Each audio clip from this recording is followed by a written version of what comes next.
Ang DTF ng RP Ilocos ay nagamit ng 7 araw na may total meters na 43. Ito ang head, ang capping, at ground wire. Sa nozzle check, Sige.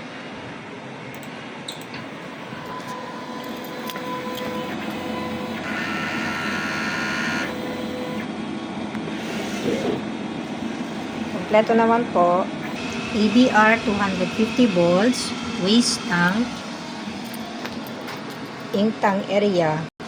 Maayos na used ink, unused ink, powder, at film. Daily output record.